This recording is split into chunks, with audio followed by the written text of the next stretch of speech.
Dans les derniers moments de sa vie, Saint Padre Pio a laissé le monde abasourdi par les derniers mots qu'il a prononcés.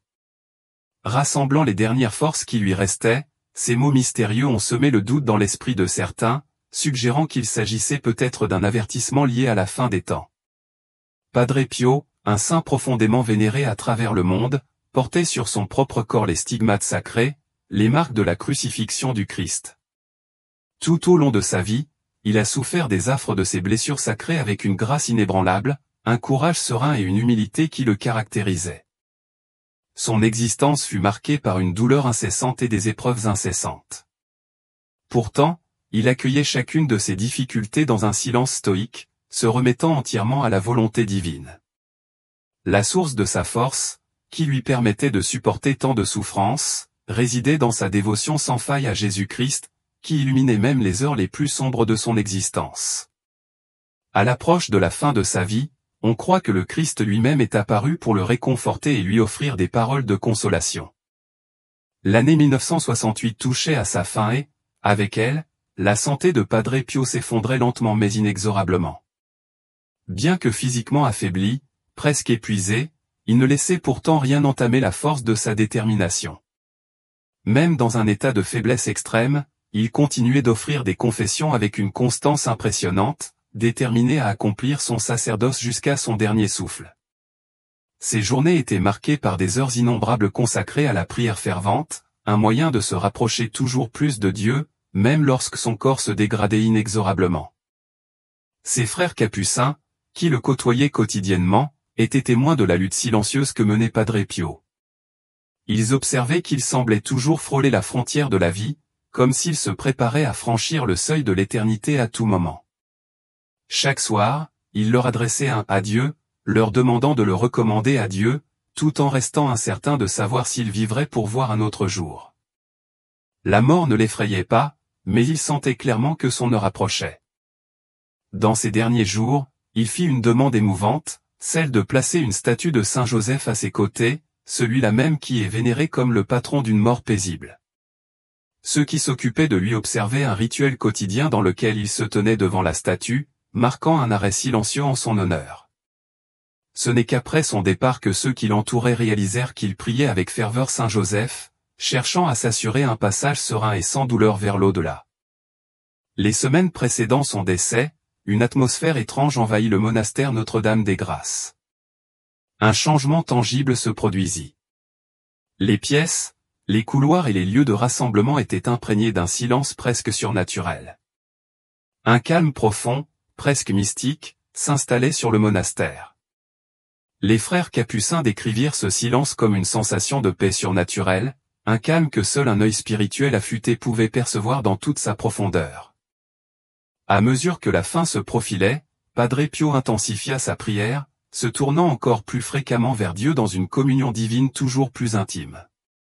La prière était, pour lui, le cœur battant de son existence. Simple, pure et constante, cette prière avait été sa compagne fidèle dès son enfance, dans son humble maison de Pietrelcina. Elle demeura la source de sa force, même dans les moments d'angoisse ou de souffrance. À chaque instant de sa vie, il était profondément conscient que son voyage terrestre approchait de sa fin. Dans ces moments de lutte intérieure, il se tournait vers la prière. Lors des instants de joie, il priait. Dans la souffrance, il ne fléchissait jamais, puisant sa force dans la constance de ses prières. Même lorsqu'il était affaibli par la maladie, son dévouement à Dieu restait indéfectible. La présence de Dieu, pour lui, était tangible et constante, enroulée autour de chaque moment de son existence, soutenue par le pouvoir incommensurable de la prière. En un sens, Padre Pio vivait dans une préparation spirituelle constante à sa rencontre avec l'éternité. Il aspirait à une union intime avec Dieu, à un retour vers sa demeure céleste. Ce désir profond d'unité avec Dieu était un feu ardent dans son cœur. Il l'exprimait dans une lettre qu'il écrivit à son directeur spirituel, le père Agostino, « Vivre ici est un fardeau pour moi, mon cher père, une souffrance si profonde d'exister dans cet exil que je peine à la supporter.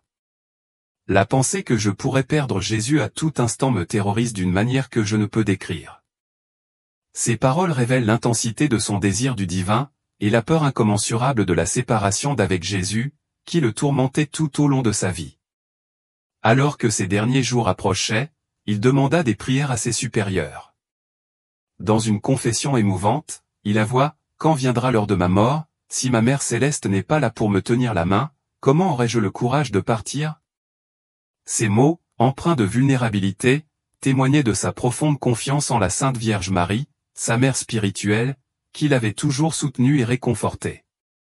Dans les premières heures du 23 septembre 1968, Padre Pio fit sa dernière confession et renouvela ses vœux franciscains.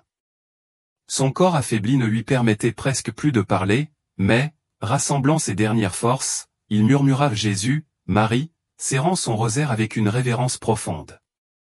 Vers 2h30 du matin, un changement subtil se produisit. Il sembla se réveiller légèrement, comme si quelque chose d'au-delà de ce monde captait son attention.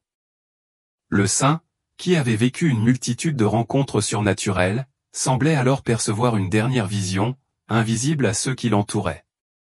Luttant pour articuler ce qu'il ressentait, il murmura « Je vois deux mers », avant de dire doucement à Marie, et de s'éteindre, quittant ce monde. L'interprétation de ces derniers mots reste un mystère.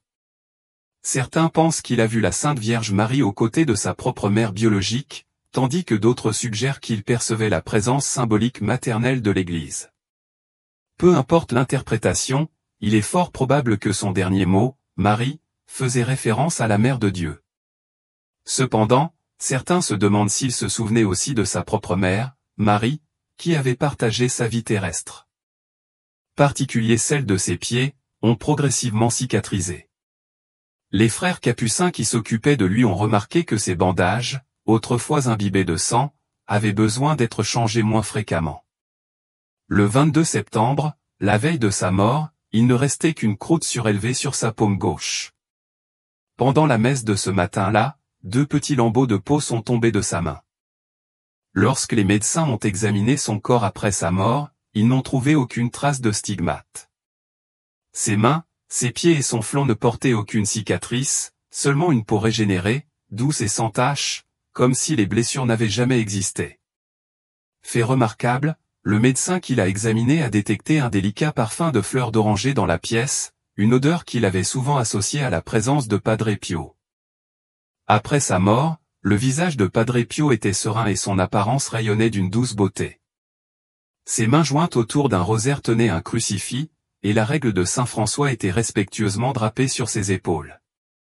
Une étole violette, représentant sa vocation sacerdotale, a été placée sur son corps.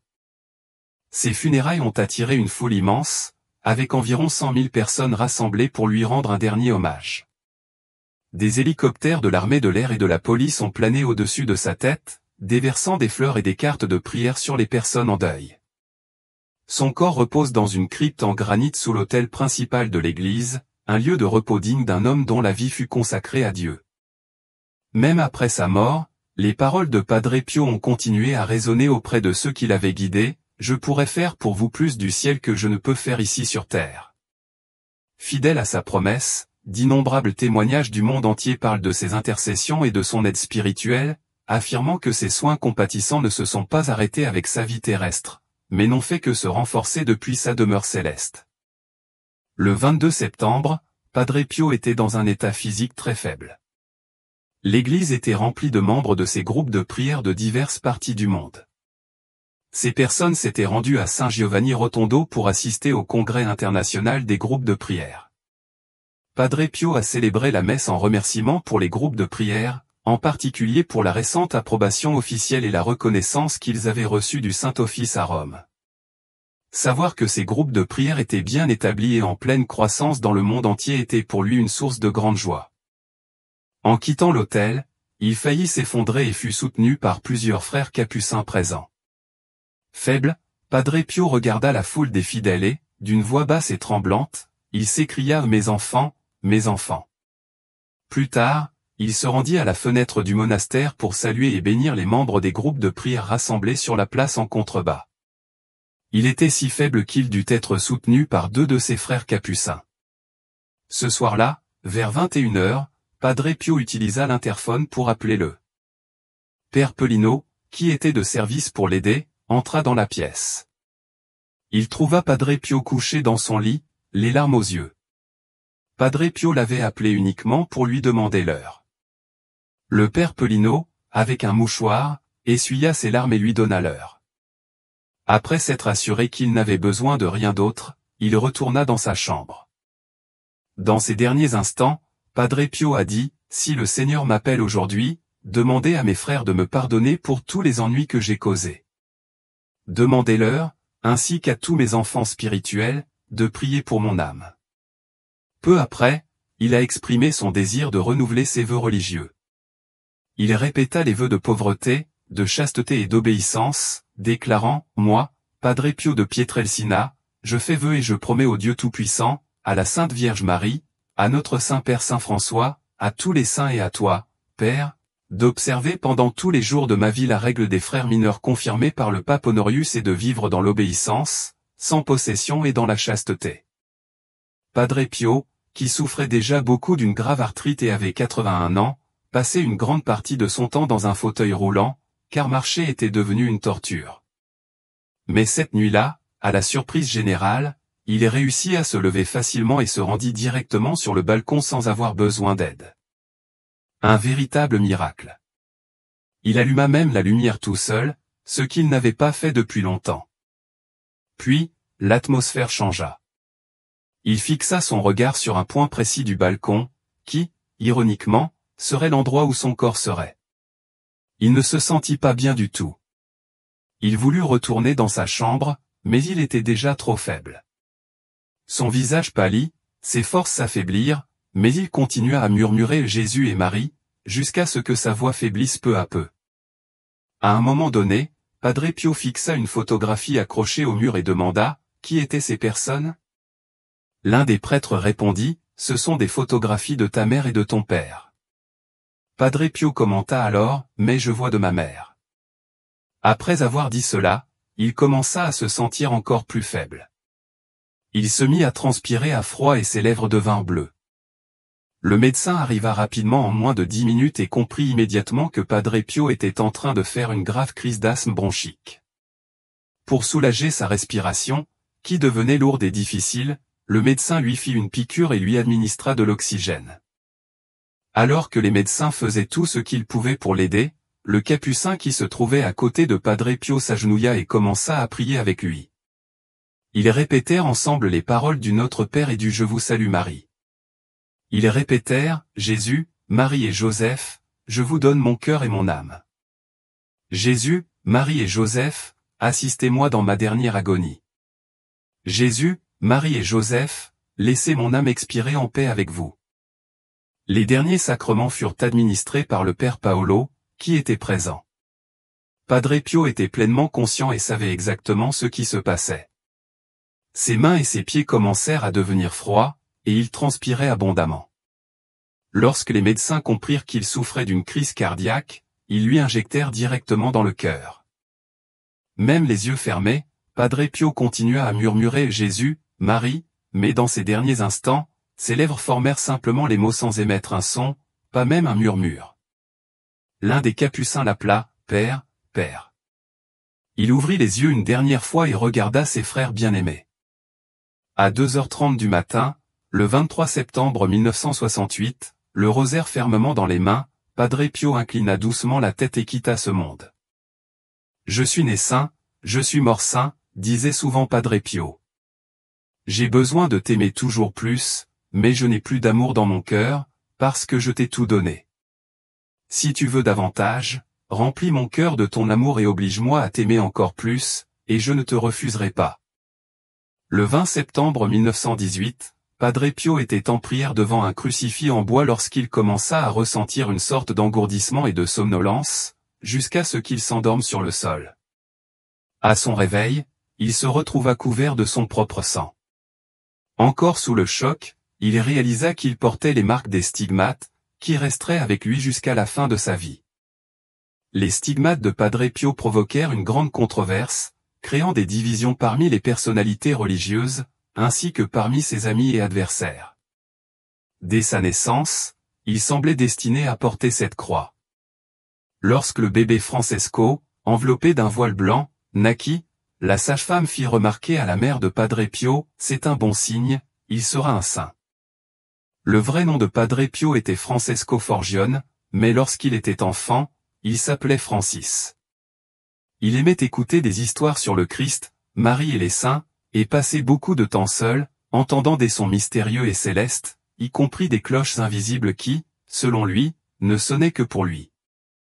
À un certain moment, le Vatican décida d'imposer le silence à Padre Pio. Il fut dépouillé de presque toutes ses fonctions ministérielles, n'étant autorisé qu'à célébrer la Sainte Messe, et même cela devait se faire en privé dans les murs du couvent, dans la chapelle intérieure, sans la présence du public. Bien que ce fût une grande épreuve pour lui, au lieu de se rebeller, Padre Pio accepta la situation avec humilité. Il se soumit au décret en disant, que la volonté de Dieu soit faite, la volonté de mes supérieurs et la volonté de Dieu. Au cours des années suivantes, Padre Pio vécut dans le silence, célébrant la messe en privé et sans possibilité de recevoir des visiteurs. Il lui fut également interdit de correspondre avec ses enfants spirituels. Malgré son immense gentillesse, sa pureté et l'aide qu'il apporta à des milliers de personnes, il rencontra de nombreuses difficultés. Sa sainteté et sa générosité dérangèrent certains prêtres qui devinrent envieux de sa renommée et l'accusèrent injustement d'être un imposteur. Ces prêtres, qui avaient une influence considérable, poussèrent le Vatican à prendre des décisions qui nuisirent encore plus à Padre Pio. Padre Pio endura d'innombrables défis tout au long de sa vie, étant souvent condamné et voyant sa liberté d'exercer son ministère restreinte. Il dut faire face à de grandes souffrances, notamment des persécutions, des humiliations, de fausses accusations et des jugements injustes. Même s'il suppliqua la divine providence de supprimer les signes qui causèrent tant de problèmes et de malentendus, il n'a jamais demandé de soulagement à la douleur que ces signes lui apportaient. Le Seigneur permit à son fidèle serviteur de suivre un chemin de souffrance, un calvaire qui dura 50 ans, rempli de confusion et d'humiliations indescriptibles. De nombreux livres furent écrits sur les persécutions subies par Padre Pio, réfutant les accusations et dénonçant la mauvaise volonté de ses détracteurs, tout en détaillant les événements de sa vie, les souffrances physiques causées par les stigmates, l'effort presque surhumain de son travail pastoral et les calomnies et persécutions constantes qui le tourmentaient. Finalement, Padre Pio fut reconnu de son vivant. En 1962, pendant le Concile Vatican II, des dizaines d'évêques et d'archevêques lui rendirent visite. Le 20 septembre 1968, alors qu'il célébrait le 50e anniversaire de sa stigmatisation, Padre Pio comprit que sa fin était proche. Le 20 septembre, après la messe du matin, il fut accueilli par une foule. Tremblant, il pouvait à peine lever ses mains froides pour bénir les innombrables fidèles qui l'attendaient au vitrail de l'église. Il y avait quelque chose d'émouvant dans la joie et les applaudissements des gens qui agitaient leurs mains et leurs mouchoirs en réponse à son salut. Cet après-midi-là, après avoir donné sa bénédiction finale aux fidèles présents à la messe, Padre Pio se retira dans sa chambre.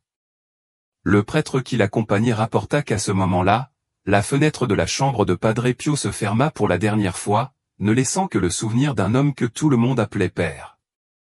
Aux premières heures du 23 septembre, vers 2 heures du matin, après avoir reçu l'onction des malades, avec un rosaire dans les mains et en prononçant les noms de Jésus et de Marie, son âme partit pour le ciel. Padre Pio avait 81 ans. Une véritable multitude s'était rassemblée pour rendre un dernier hommage à sa dépouille mortelle. Comme le rapportent les archives du monastère, ce qui se passa n'était pas seulement un enterrement, mais le triomphe de Padre Pio. Ainsi commença dans l'éternité la vie d'un des saints les plus vénérés d'Italie et du monde entier. En 1973, le procès de canonisation de Padre Pio commença. Mais pendant 10 ans, il n'avança pas, car son nom figurait toujours sur la liste des condamnés par le Saint-Office. Ce fut le pape Jean-Paul II qui intervint pour lever les obstacles à sa canonisation. Le pape avait rencontré Padre Pio en 1947 et avait toujours été un admirateur et un défenseur du frère. Finalement, le 2 mai 1999, le pape Jean-Paul II béatifia Padre Pio, qui devint alors Saint Pio. Padre Pio portait les 5 plaies du Christ, 2 sur les mains, 2 sur les pieds et 1 sur le côté, près du cœur. Les gens du monde entier étaient attirés vers lui par les miracles qu'il accomplissait, mais ce qui touchait vraiment les cœurs, ce n'était pas ces miracles, mais son immense amour pour Dieu et pour les autres. Il écrivit un jour, « Je suis consumé par l'amour de Dieu et de mon prochain. Dieu est toujours présent dans mon esprit et gravé dans mon cœur. Je ne perds jamais sa présence. Je peux contempler sa beauté, ses sourires, ses mécontentements, sa miséricorde, sa justice. » Le plus grand désir de Padre Pio était de n'être rien d'autre qu'un simple frère qui priait. Il ne s'attribuait jamais le mérite des miracles qui se produisaient par son intermédiaire, affirmant qu'ils étaient des dons de Dieu et qu'ils lui appartenaient. Lorsque son ami Angelo Battiti l'interrogea sur ces événements, Padre Pio répondit, « Angelo, c'est aussi un mystère pour moi. » Un journaliste italien qui le rencontra ne fut pas tellement impressionné par les récits de miracles, mais plutôt par la force morale remarquable dont Padre Pio rayonnait. Lorsque Padre Pio leva la tête et regarda autour de lui, ses yeux profonds semblaient briller, non pas de douleur, mais d'une bonté si grande qu'il pouvait à peine la contenir. Contrairement à beaucoup de gens, Padre Pio sentait que lorsqu'il priait, Dieu lui parlait directement, que ce soit par des paroles ou des visions. Dans une de ses lettres à son directeur spirituel, il décrivit sa forme de prière comme quelque chose d'inhabituel. Dès qu'il commença ses prières, il sentit son âme se retirer dans une paix et une tranquillité si profondes qu'il ne pouvait pas les exprimer par des mots. Parfois, la présence du Seigneur était si intense et si douce qu'il se retrouvait en larmes, soit à cause de son propre manque de fidélité, soit à cause de l'immense miséricorde d'avoir un Père si aimant et si bon qu'il appelait en sa présence. Padre Pio raconta aussi à son ami le Père Agostino que, depuis son enfance, il avait vu et parlé avec Jésus, la Vierge Marie et son ange gardien. Il croyait que cela arrivait à tout le monde. Un jour, il demanda à Agostino, « Tu ne vois pas la Vierge ?» Quand Agostino répondit non, Padre Pio haussa simplement les épaules et fit remarquer, « Tu dois dire cela par humilité. » D'un côté, Padre Pio avait des visions divines, mais de l'autre, il était aussi tourmenté par le diable. L'ennemi commença à le poursuivre alors qu'il n'avait que 4 ans. Padre Pio raconta que, lorsque sa mère éteignait les lumières, il voyait tellement de monstres autour de lui qu'il se mettait à pleurer. Lorsque les lumières s'allumaient, les créatures disparaissaient, et il se calmait. Mais dès que l'obscurité revenait, les monstres revenaient aussi et il pleurait à nouveau. Les apparitions effrayantes n'étaient pas le seul moyen d'attaque du diable. Parfois, il agressait physiquement Padre Pio, le faisant même saigner. Dans l'une des entrées de son journal, Padre Pio écrivit, « La nuit dernière, il semblait que les démons voulaient me détruire. Je ne savais pas vers quel saint me tourner. J'ai appelé mon ange gardien et, après un certain temps d'attente, il est finalement venu à mon secours. » Tout au long de sa vie, Padre Pio a souffert de divers maux, comme des fièvres extrêmement élevées, de l'asthme, des problèmes intestinaux, des infections pulmonaires et des bronchites. Cependant, la douleur causée par les blessures des stigmates sur ses mains, ses pieds et son côté était encore plus atroce. Le moindre contact avec ses mains lui causait une douleur atroce, et lorsqu'il marchait, il essayait de déplacer son poids sur les bords de ses pieds et ses talons pour éviter d'exercer une pression sur les blessures de ses pieds. En 1904, Padre Pio entra au monastère de Sant'Anna et commença à souffrir de maladies mystérieuses que les médecins ne parvinrent pas à expliquer. Il souffrait d'une grave irritabilité intestinale, de violents maux de tête et vomissait presque tout ce qu'il mangeait, ne pouvant boire que de petites quantités d'eau. Sa santé était si affaiblie que ses supérieurs décidèrent de le renvoyer chez lui jusqu'à ce qu'il se rétablisse. À partir de 1905, Padre Pio passa de longues périodes dans sa ville natale de Pietrelcina. Entre 1910 et 1916, il y resta presque sans interruption.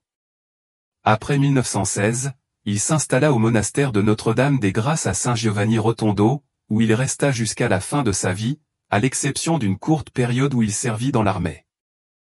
Nous sommes tous confrontés aux épreuves du diable, car nous sommes faits à la fois de corps et d'esprit, et cette bataille nous accompagne tant que le monde existe. L'Église a toujours enseigné dogmatiquement l'existence de Satan et de ses démons. Notre-Dame de Fatima a renforcé cette vérité en montrant aux 3 bergers une vision de l'enfer avec toutes ses punitions éternelles. Parfois, Dieu accorde au diable plus de liberté, et d'autres fois, moins. En plus des persécutions spirituelles, Padre Pio a également subi des persécutions humaines. Il a été injustement réduit au silence temporairement par l'Église en raison de la controverse entourant ses stigmates. Une autre forme d'épreuve à laquelle il a dû faire face a été la confrontation directe avec le diable. Au cours de cette période, Padre Pio a commencé à guider plusieurs saints à travers des lettres, qui sont aujourd'hui considérées comme de véritables trésors spirituels. Cependant, il a aussi clairement rapporté qu'à certains moments, son âme a traversé la nuit noire, un concept profondément décrit par Saint Jean de la Croix dans ses écrits. Dans le livre La nuit noire de l'âme, Saint Jean de la Croix décrit cette expérience comme une épreuve de sécheresse spirituelle et un sentiment d'abandon, quelque chose que Dieu semble permettre à ceux qui le suivent avec une grande générosité et qui sont destinés à une plus grande sainteté. Nous nous demandons souvent comment Padre Pio a réussi à supporter les attaques constantes du diable. Il a suivi l'exemple de Jésus-Christ, résistant aux tentations, aux moqueries et aux persécutions, tant extérieures qu'intérieures. De son exemple, nous pouvons tirer des leçons précieuses pour notre propre combat quotidien contre l'ancien ennemi de nos âmes. Maintenant, en analysant les lettres de Padre Pio, nous en tirons des leçons importantes qui peuvent nous guider aujourd'hui et dans le futur. Les mots qu'il a laissés derrière lui révèlent la profondeur de sa lutte spirituelle et nous offrent des conseils pratiques sur la façon de faire face à des défis similaires. Dans une lettre datée du 20 décembre 1910, Padre Pio écrit « Je suis entre les mains du diable, qui essaie de m'arracher des bras de Jésus. Mon Dieu, quelle guerre il me livre! Il y a des moments où je suis sur le point de perdre la raison à cause de la violence constante que je dois exercer sur moi-même. Combien de larmes et de gémissements, cher Père, j'envoie au ciel pour être libéré, mais peu importe, je ne me lasserai jamais de prier Jésus. Le but du diable est de nous arracher des bras de Jésus et de nous isoler de Dieu. » Lorsque Padre Pio écrit à son directeur spirituel, il expose ce combat et reçoit des prières en retour. Nous devons exercer notre propre volonté, faire violence contre nous-mêmes pour résister aux tentations du mal. Même à travers les larmes et en souffrant, nous devons nous tourner vers Dieu pour obtenir la délivrance, plutôt que de nous éloigner de lui.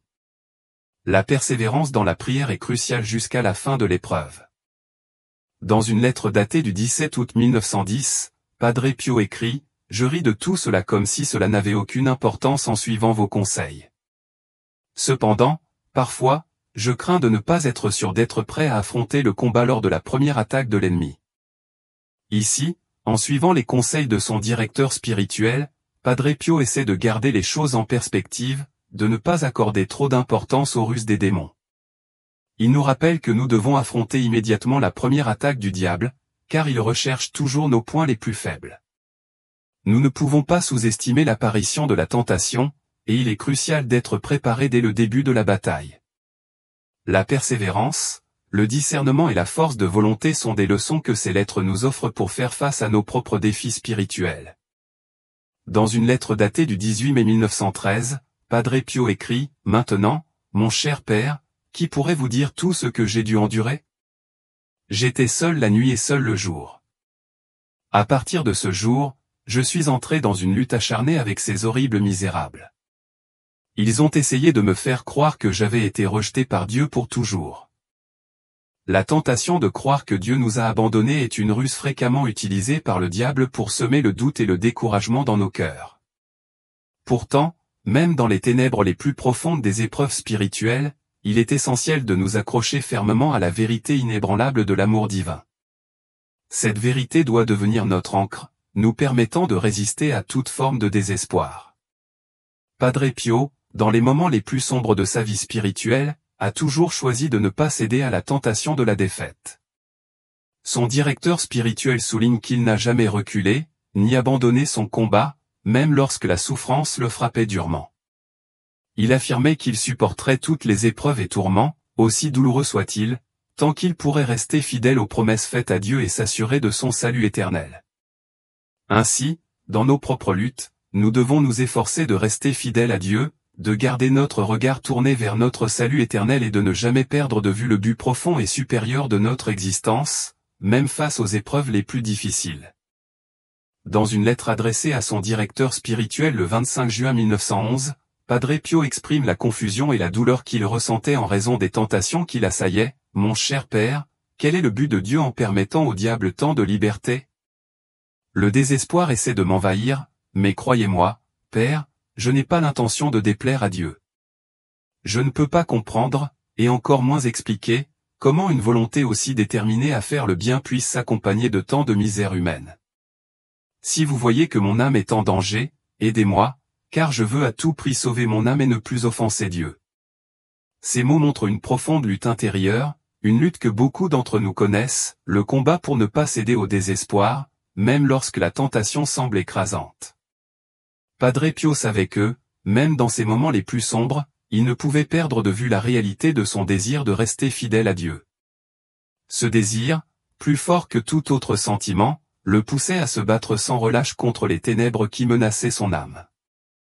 Dans des périodes de grande détresse spirituelle, Dieu, dans sa grande bonté, envoie souvent un guide spirituel, un ami ou un confesseur pour nous soutenir et nous rappeler que le découragement, la confusion et le désespoir ne viennent jamais de lui. Ces aides sont des instruments divins, placés sur notre chemin pour nous aider à persévérer et à surmonter les épreuves.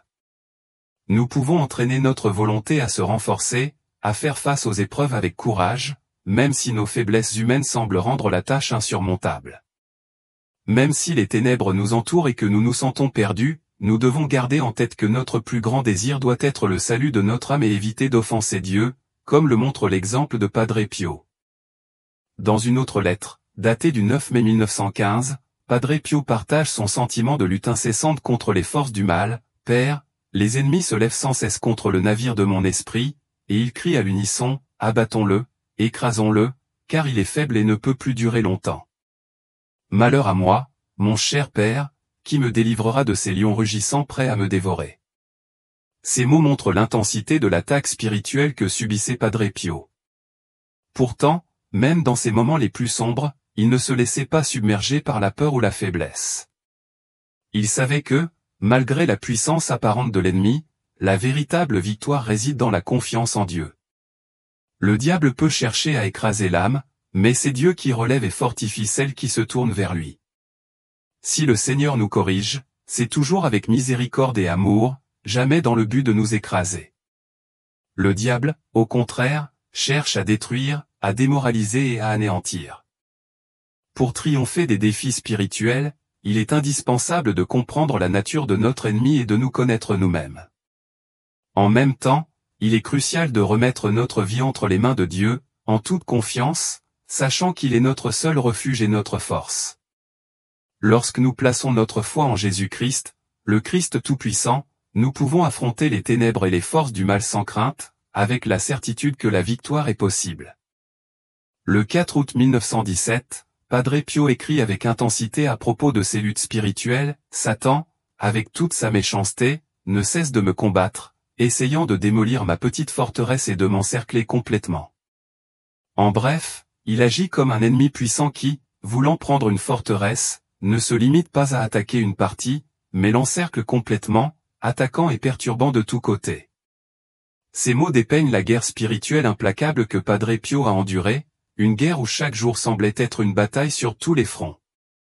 Il confesse que les actions de Satan suscitent une grande peur dans son cœur, mais sa confiance en Dieu, par l'intermédiaire de Jésus-Christ, lui permet de persévérer sans être vaincu. Cette confiance n'était pas fondée sur sa propre force, mais sur l'assistance divine qui l'accompagnait à chaque étape. Padre Pio croyait profondément que reconnaître nos faiblesses nous pousse à rechercher la miséricorde infinie de Dieu, qui est toujours prête à nous soutenir dans nos moments de faiblesse. Il décrivait comment Satan ne se contentait pas d'attaquer de manière dispersée, mais frappait de tous côtés, cherchant à nous entourer de ténèbres. C'est pourquoi la préparation spirituelle, la vigilance constante et l'unité avec l'Église sont cruciales. En restant dans la grâce, en étant toujours prêts à la bataille, nous pouvons faire face aux assauts du diable, même lorsque ceux-ci nous terrifient. Padre Pio nous exhorte à transformer nos peurs en une confiance totale et inébranlable en Dieu, sachant que c'est lui qui nous fournit la force nécessaire pour vaincre. Son directeur spirituel, le Père Benedetto, lui prodigua des conseils pleins de sagesse pour fortifier sa détermination et son esprit. Il lui dit, « Ne vous inquiétez pas de l'obscurité, aussi grande soit-elle pour vous. Elle a sa valeur. De temps en temps, faites le signe de la croix sur votre front en disant que le Saint-Esprit illumine nos sens et nos cœurs de sa grâce. Le père Benedetto conseillait également d'invoquer la protection des saints, comme Saint Michel, Saint Pierre et Saint Paul, dans les moments de tentation et de doute. Ces paroles rappellent que, même face à l'ennemi, la prière et la foi en la protection divine peuvent transformer la peur en une force spirituelle puissante.